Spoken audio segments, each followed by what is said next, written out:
bit of a delay, but not much. Okay. How can I see the comments? It'll just go on your page as a live video? I believe so, yeah. If you just go to the St.Arnaud YouTube page, if you can find that, it should just pull up, no problem. Okay, cool. Okay. No, I was just having a baby. That's totally okay. There we are. Okay, sounds like we're live. People can see us. And what do we have some people in here. We got 8 people watching already. So let's just say hello. Hi. Hi. Hi, everybody. Welcome back to week 3 or 4 or something of Tub Talks. I have a very special guest, Colleen Krueger here in Calgary. I have a very special guest, Colleen Krueger here. Feedback here. Colleen, if you're able to have headphones, we could get our feedback off there. And yeah, before we get started, I just want to say really quick, thank you for joining us. I got 2 things to say. First thing is I'm coming to you from Edmonton, Alberta, Canada. And this is Treaty 6 territory. Masquachee is what it's traditionally called, and it is unceded land. So it's actually something where my ancestors and other people who lived here would have come in and kind of taken the land. And so it's just something we should be talking about more regularly. The second thing is I just want to acknowledge what's going on in the world right now with the Black Lives Matters movement. There's movements going on, protests going on all over the world. And so we just want to be letting you know that we're conscious of that, and we'd like to be donating funds, which is something we can do from the bathtub. So every week we're pledging $100 to a different organization. I'm trying to choose things that are local to where my guests are at. And at the end of July, I'll be donating these 2 months merch sales to the Black Lives Matters Edmonton chapter. That's all I have to say on that right now. I'd love to talk to Colleen. Colleen, can you tell us at a glance a little bit about yourself? In a glance. Well, it takes a lifetime to tell the story. Should we tell the story of how we met? I definitely had that one up my sleeve. Okay, well, I'll give my background and then we can dive into how we met. But okay. I'm Colleen Krueger. I'm originally from Hamilton, Ontario. That's where I've gotten my start, birth to now. And then I moved out west probably 12 years ago. I got to Calgary and I've been here ever since. But yeah, I've been working in music for 10 years, and it started out as a hobby project. And now it's like a full-fledged maybe career. Yeah, that's super cool. I had a question that was going to lead there anyway. I write things on my mirror so I don't forget them. Nice. Yeah, so how did you, what was the big deciding move to come from Hamilton to Calgary? Was it, and for those of you who don't know, Hamilton is one of 5 or 6 mega cities that make up Toronto. So what initially brought you from Hamilton to Calgary? Was it music related?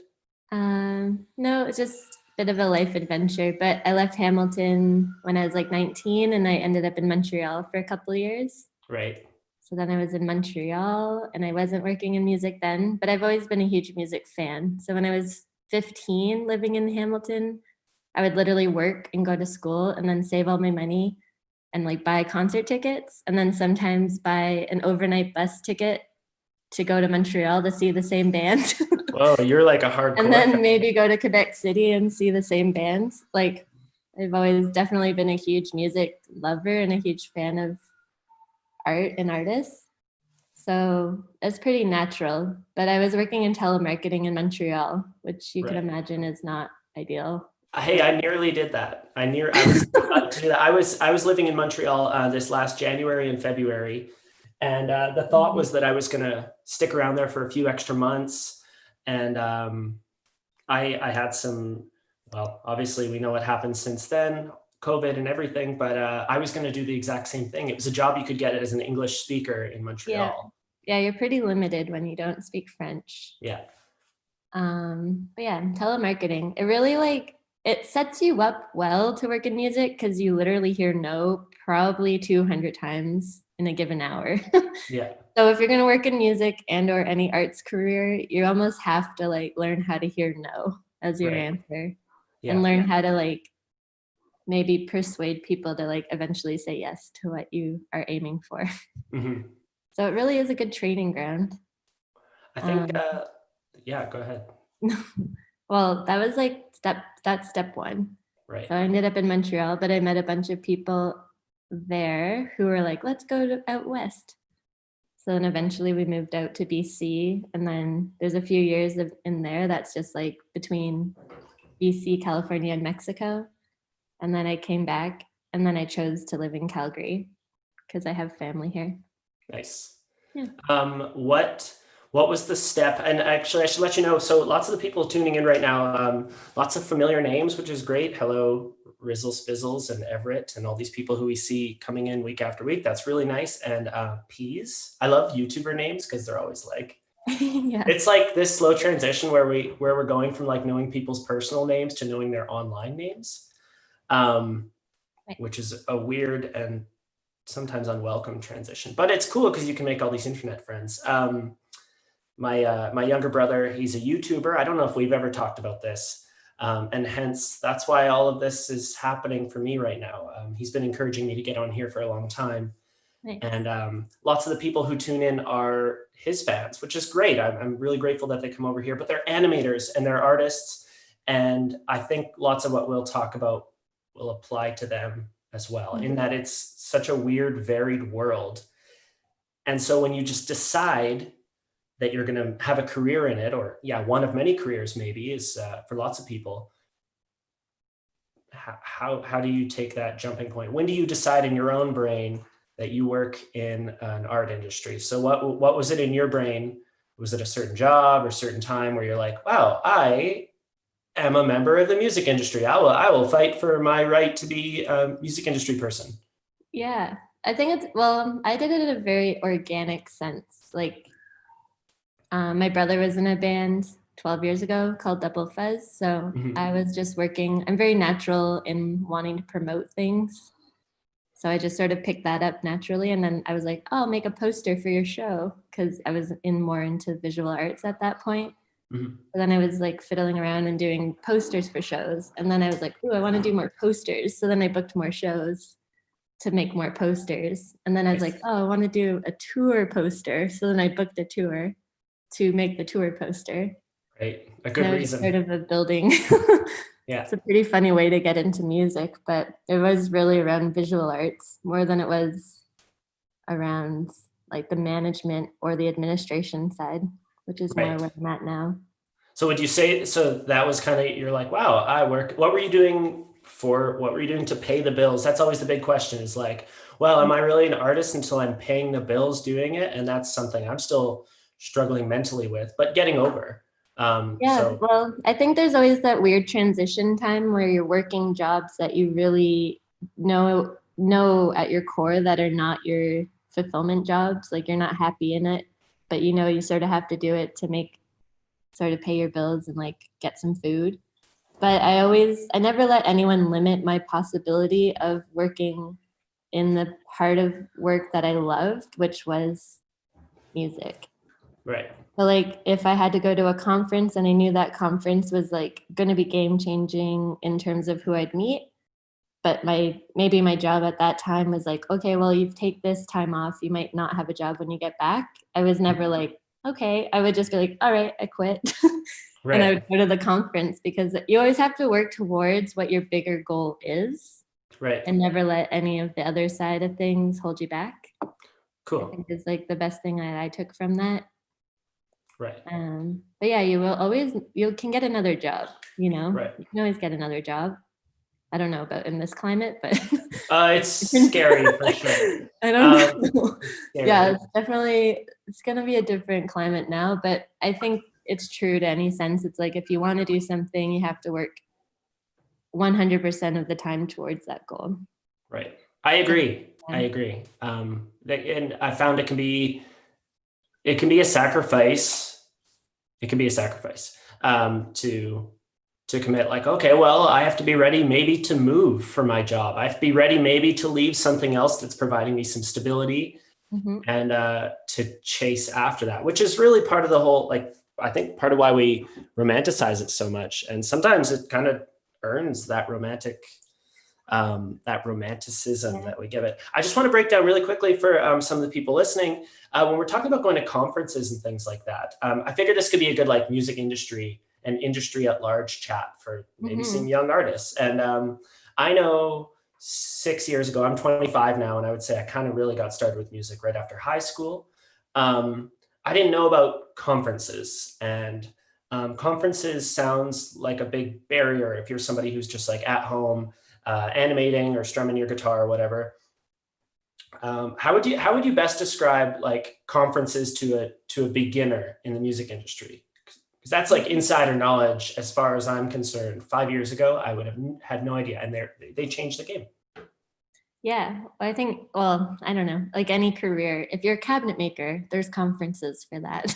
Right. Like if you're music industry, so any industry you're interested in, it's cool to go to conferences because it's a melting pot of all of your colleagues in one place. So instead of having to send out 1,000 emails, you can have 1 hour of conversations with all those people in like real time, which is so valuable. And then you can sort of like establish your relationships, which go a long way. And like over time, once you start going to conferences year after year, it's like the same faces, and you just sort of start building those relationships over a long period of time. And before you know it, you're more friends than your colleagues. And then your job is fun because you're just like hanging out with your friends. I totally agree. I totally agree. Trade that in for anything. Yeah. I totally agree. And that's kind of how we met too. So do you want to, I think we have two different perspectives on the story of where we met. Do you want to? This face is really scary. Yeah, I was, okay. I'll tell everybody. So I was playing one of my first handful of shows in Calgary as St.Arnaud, which has only been a couple of years doing this. And Colleen was, what was your job at the show? So the titles of things. Just like show producer. So right, they're producer. making sure things ran on time and everyone was where they needed to be. Right. That's a whole other thing, is like the titles of everybody in an industry like this. Like you could be the producer, the promoter, the manager, the director, and they can all like meld a lot. But yeah, Colleen was producing the show. So Colleen was running the show with an artist from the East Coast of Canada who I really like, named Mo Kenny. I'd love to have Mo on the show as well sometime too. And I was really pumped. I was like, oh, like they're going to have an audience here. There's going to be people here. I got to try to bring out all my friends and family and fans in Calgary. And I got to show up and be respectful and do a good job and all these things. And I don't think we sold enough tickets or something. I showed up and I was like, oh no, I'm totally going to get blamed for this. You were supposed to bring the back line. Is that what it was? Okay. Then I was supposed to bring the back line. Maybe we were late. I actually don't remember what we did, but I was stressed. And I met Colleen and I was like, oh no, she is going to hate me today. I'm never going to play here again. It was this cool venue. I'm never going to play here again. I'm never going to get to do anything again. And yeah, so I was definitely scared. Oh, and then I ate some of their food backstage. No, that happens. They're very relaxed band. I think for when you showed up as like backline now, let's go. And you're like, oh, because you just got there. Yeah. But we were slightly behind. And that's my job, to keep things on track. Yes, a good, important job. Mm-hmm. Yeah. But then we kept on, sorry. Yeah. Well, I'm glad it worked out. And I think the show was fun. I got to hang out with Mo Kenny. I got to meet you. I got to play at the school venue. I think I'm counting it as a success a year and a half later. Oh yeah, it was great. Hello, everybody still joining. Any non-nerds on here? No, just nerds. I love all these nerds. Yes, this is Matt. Any non-nerds? No non-nerds. Yeah. He's always asking why I'm wearing a shirt in the tub too. So to be honest, nerds are the best. So yeah, I prefer nerds over. Yeah, if you don't want to be a nerd in the music or art industry, you can't come hang out in my bathtub. No. No. Have you had people hang out with you in the bathtub? So this has been a learning progression for me. So my brother's definitely been leading the charge for me. Music people are cool. Okay. Leading the charge for me to start utilizing this YouTube audience. So his name is Ginger Pale. And if I haven't shown him to you, you should really check them out. He's very talented, my younger brother. And he has this great audience. I think 1 million something subscribers now. And we made a music video together. So it led over to here. People found my channel. I've put up a couple funky music videos. One we made in Matt's bathroom where we did it in a bathtub, and we had a bunch of guests on and just kind of like lip synced along to the words. And so then before I knew it, I had 4,000 subscribers. And I'm like, oh, we really got to engage with these people. Like they're typing all the time. They're so excited right now. Just like keeping the chat running. And yeah, they're all over the world. So it's like, okay, what better opportunity than when we all have to sit inside and to figure this stuff out? But there's many hurdles and I'm not great at it. It's a learning experience. It's a learning experience. I'd like to ask you, as you have probably worn many hats, that's a great music expression. You wear many hats in this industry. It's you have many jobs kind of all the time. And my read is as you get further along in your career, you can kind of pare down the opportunities that you want. And it's probably like any career. This is just the one I have. I'm just like thinking about this one.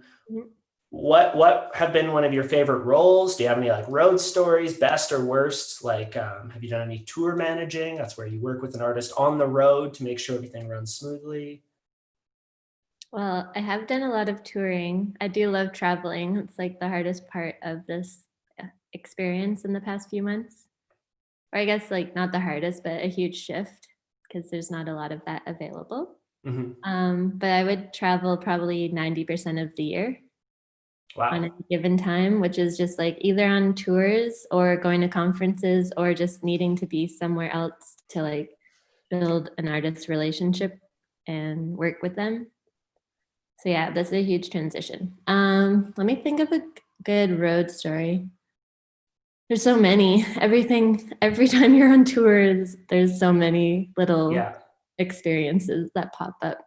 Yeah. But I think the best is when like a show, like every show is so different. Every city is so different. And when every band on the bill is on that night and it's like just so gangbuster energy wise, and it's the best. It's like, I don't know. I've been on tour with Chad Van Galen, who's one of my heroes, I would say.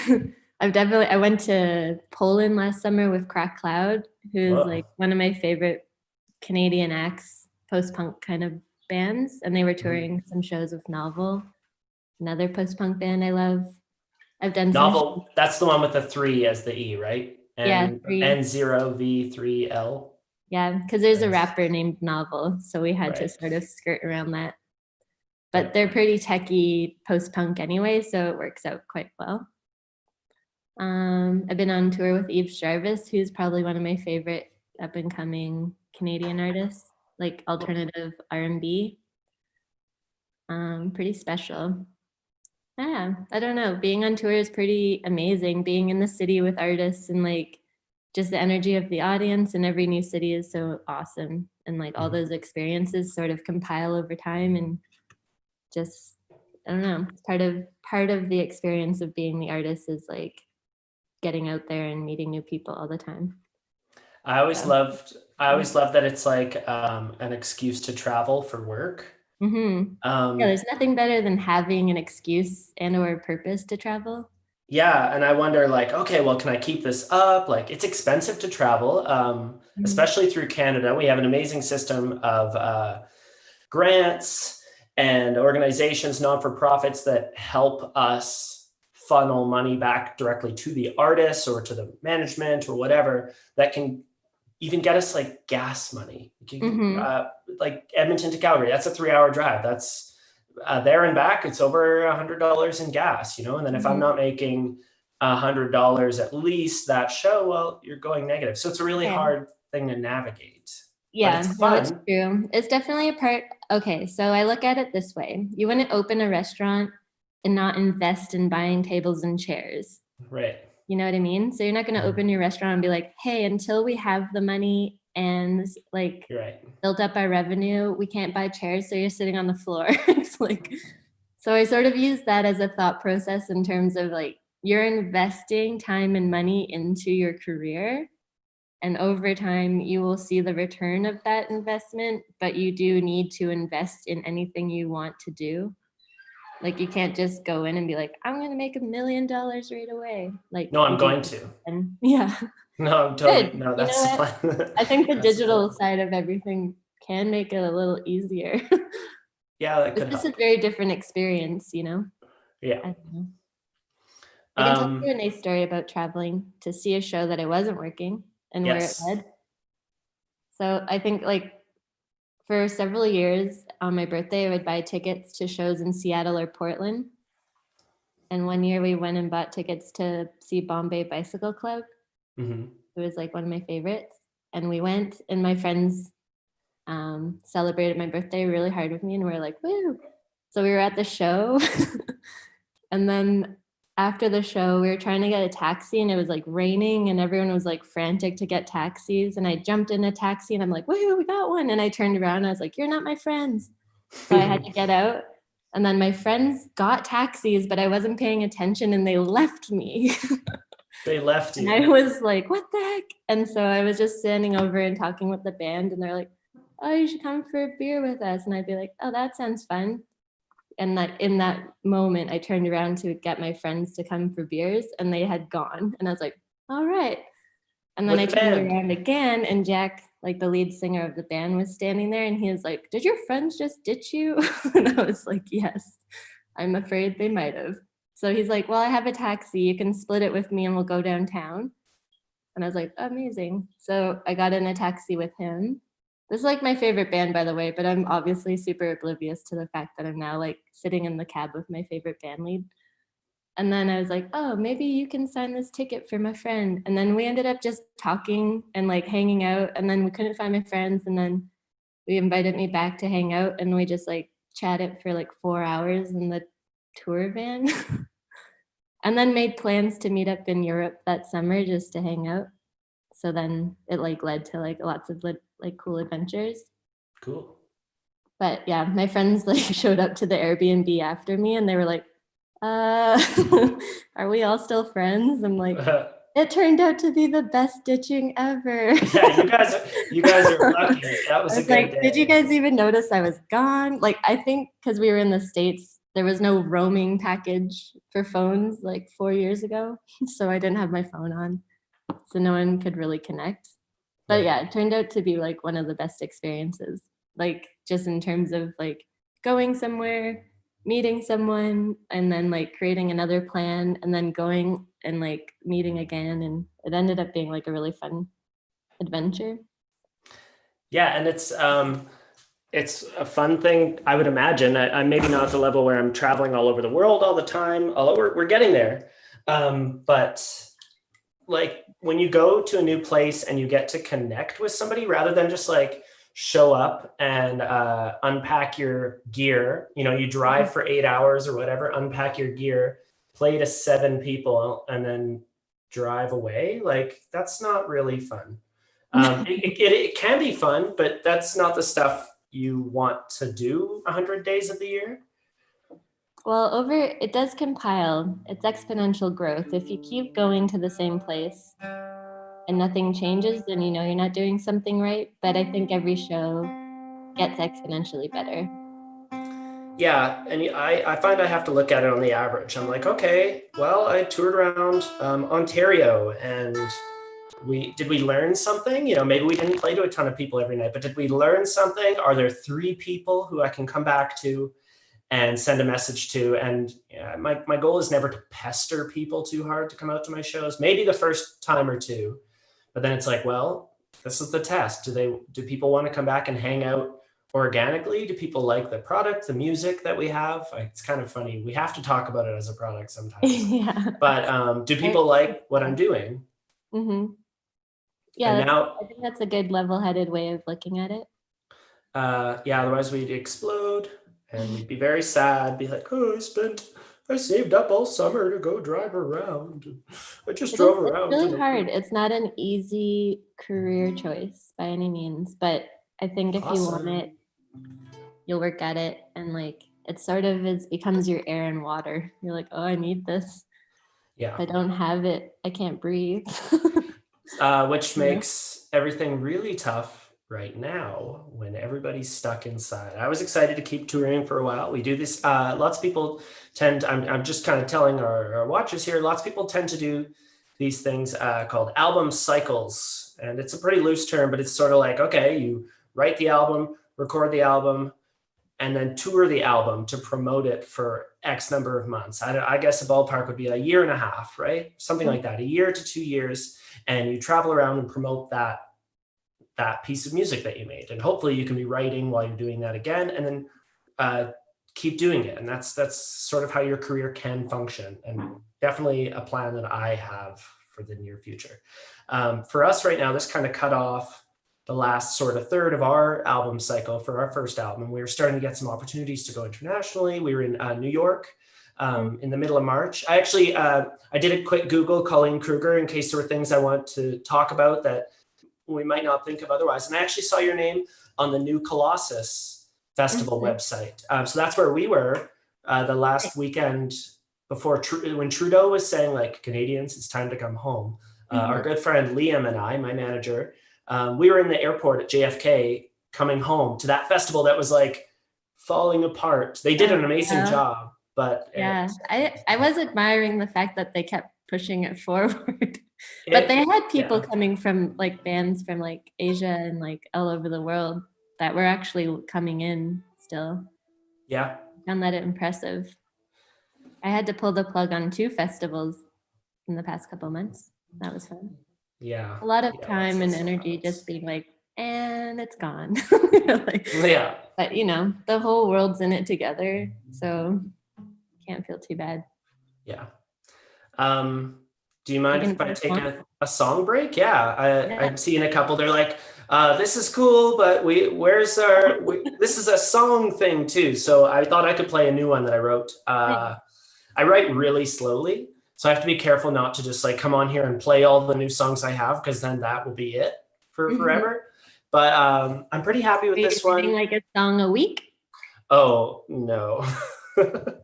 Much slower. I'll like write down new ideas and new lines and try to get a new melody every week or so. But then I tend to just like sit on them for a long time and something will just kind of click. I'm working on becoming a more active songwriter rather than just living my life, and I'll think of something and connect it back to an old piece. And now with all the time in the world, I'm like, okay, well, if this is going to be my full-time sort of thing, I need to get more active in that process.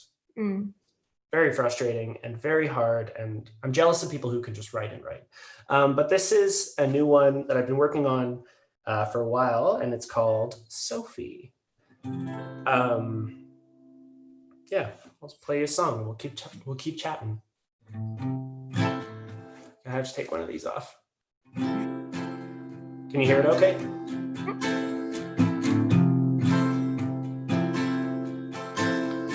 Sophie, I gotta go. There's another call on the line. You know I promised this would be the last time. I get lost at the station. Don't you know where I've been? At another Golden Palace, nursing addicts in the place I used to keep my friends.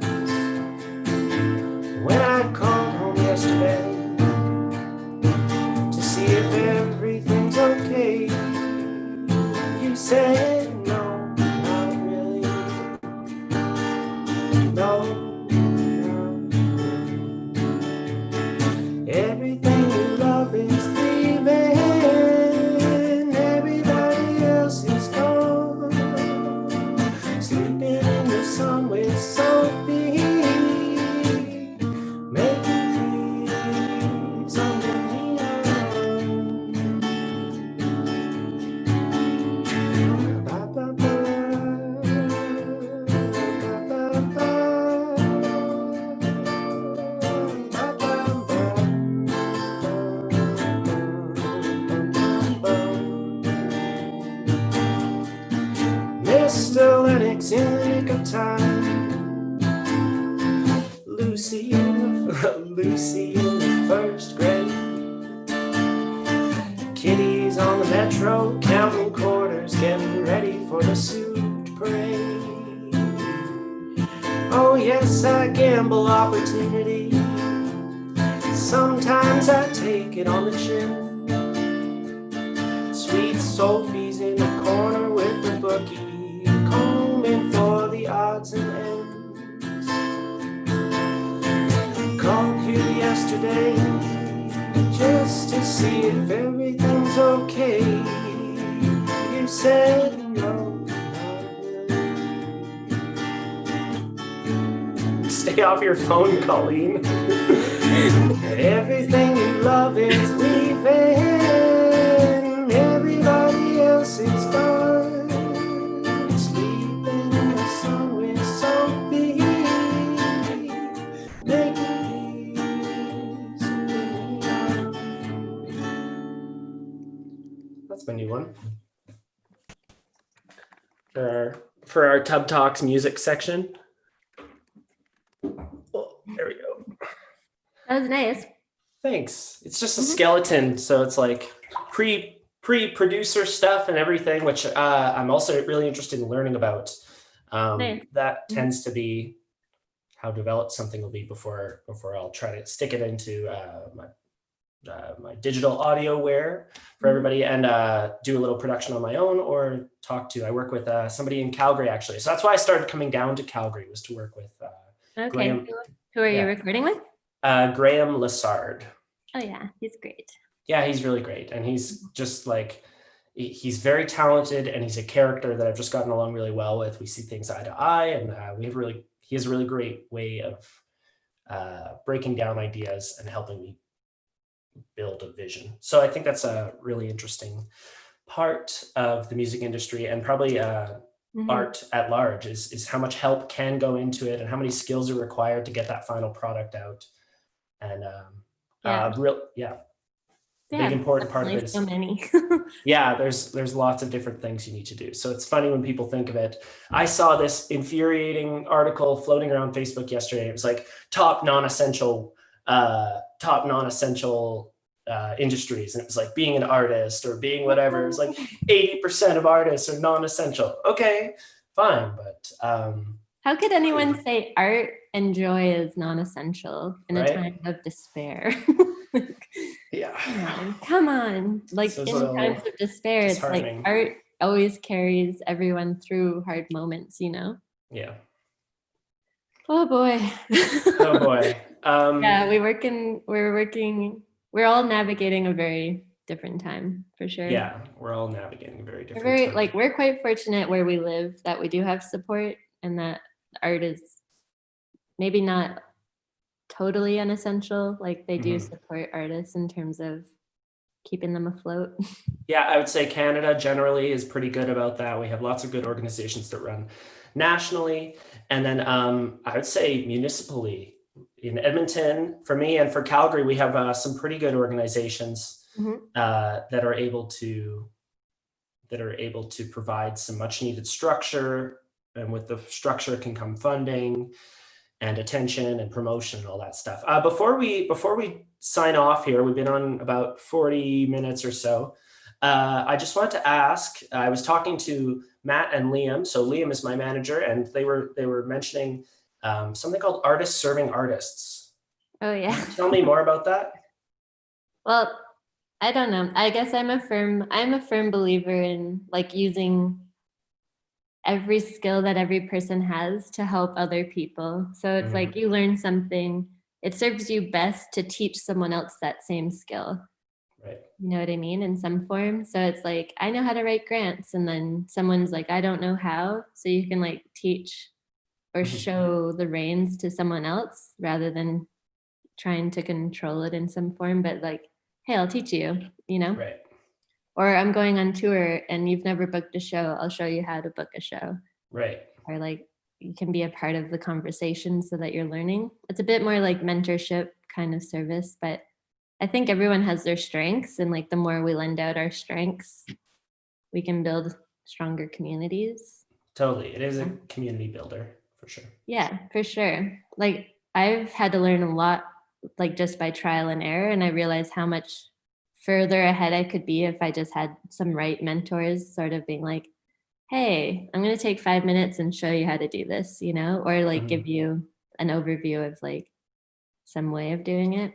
Yeah. I've definitely had to learn a lot the hard way, a lot of failures, but I do think it's important to like fail as well. But anyway, artist serving artists is more just like what you and your brother are doing right now. Like he has a platform and he is like also sort of lending that to you in terms of like helping you build out your own platform. Yeah, for sure. So that's like a perfect example of that in terms of what that looks like. Yes. Yeah, I think visual artists are very good at it. I think so too. And this whole YouTube audience really blows my mind. Yeah. Mine and his, and just like how dialed in we can be to an entirely new population. So I've been. I remember I was asking you about getting some help setting up my online merch store. So you were a mentor for me. Thank you. Yeah. I've sent out not a ton of things. So everybody go to my website and buy some merch. We're donating the money. I need to get rid of some t-shirts. What did I teach you again? Oh yeah, about packaging. Oh, about packaging. Because I was going to, every time I was just going to the post office and like buying their packaging, and it was way more expensive than just like finding a bulk thing. I know it might seem obvious now, but it's like, there's no rules, there's no infrastructure. This is very muddy waters on how to like take these next steps. So thank you. But yeah, like willing to help. It's a super cool community, and YouTube especially, it's very international. So we're sending things to Germany and the Netherlands and Ohio, and then one I have to drop off to somebody in Edmonton actually too. I'll just go kick rocks somewhere, I guess, says Matt. We slighted Matt somehow. Matt is a great mentor for me, so I think I should definitely make sure to say thanks to him. It was also his birthday. I think we should probably leave it somewhere around there. Did you have anything else you want to talk about? I can talk forever. I know we can both talk for forever, which is good. Will I maybe see you this weekend? Yeah, Saturday it's going to be actually sunny in Calgary this weekend. Nice. Oh yeah. And this is essential travel, everybody. We're working on the new record, so I got to go down. We'll be all socially distanced. It will be we're a responsible small group of people. Very responsible. I think it's important to have some connection. Yeah, connection is good. Anyway, yeah, thanks for inviting me. Yeah, thanks for hopping on. Let's do this again. Yeah. Totally. So for everybody who stuck around, thank you so much. So we'll be donating to Sankofa. I'm not sure if I'm saying it correctly. It's a non-for-profit. That's this week's donation. It helps youth and young adults with multiple barriers to success to access arts and music mentorship, which is what we're talking about. And it is located in Calgary, where Colleen lives. Yeah. Oh yeah. That's actually what I wanted to say, but I'll match your 100. You'll match my 100? Yeah. Okay, well, there you go. So we got $200 going to Sankofa. I wish I knew I was pronouncing it correctly, but I'm very excited to be supporting them. And last week, yeah, cool. Yeah, I'm pumped. It's also just like out of my city. I might not know of these things as well. So last week, also, I just forgot to mention Katie Gata, our guest last week. We donated to Black Girls Code. It's a scholarship foundation based in the US. That helps BIPOC women get access to the world of web development, which is what Katie does. She's an artist living in St. Catharines, and that's what she does as a day job as well. She's a web developer. Sweet. So yeah, super cool. Thank you everybody for joining us, and we will see you next week for Tub Talks. Goodbye. And okay.